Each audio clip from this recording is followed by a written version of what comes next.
Hello friends, నేను మీ గటగల రమేష్. మీరు చూస్తున్నది ఆర్ఆర్ ఎలక్ట్రికల్ అండ్ ప్లంబింగ్.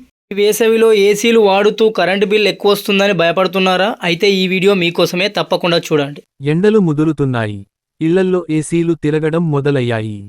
కానీ నెలాఖరున వచ్చే కరెంట్ బిల్లు చూస్తే గుండె ఆగిపోతుంది.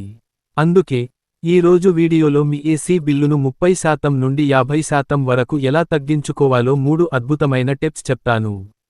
వీడియోను చివరి వరకు చూడండి. Tip 1: temperature setting. చాలా మంది చేసే తప్పు ఏంటంటే, ఏసీ ఆన్ చేయగానే 16 డిగ్రీల సెల్సియస్ లేదా 18 డిగ్రీల సెల్సియస్లో పెట్టేస్తారు. ఇలా చేస్తే కంప్రెషర్ మీద లోడ్ పడి కరెంట్ బిల్లు విపరీతంగా వస్తుంది. మరి ఏం చేయాలి?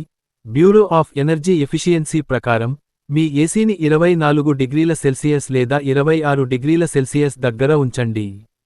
ప్రతి డిగ్రీ పెంచడం వల్ల మీకు 6% కరెంట్ ఆదా అవుతుంది.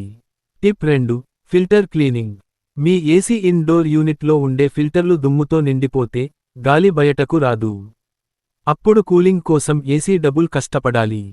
పరిష్కారం: వారానికి ఒకసారి ఫిల్టర్లు తీసి మీరే నీళ్లతో శుభ్రం చేసుకోండి. దీనివల్ల ఏసీ ఎక్కువ కాలం మన్నుతుంది, బిల్లు కూడా తగ్గుతుంది. టిప్ 3: సీలింగ్ ఫ్యాన్ వాడటం. ఇది చాలా మందికి తెలియని ట్రిక్.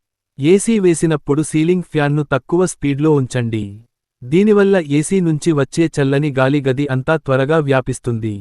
అప్పుడు మీరు ఏసీని 26 డిగ్రీల సెల్సియస్లో పెట్టినా, గది 20 డిగ్రీల సెల్సియస్ లాగా చల్లగా అనిపిస్తుంది. చూశారుగా, ఈ చిన్న మార్పులు చేస్తే మీ కష్టార్జితం కరెంట్ బిల్లుల రూపంలో వృధా అవ్వదు.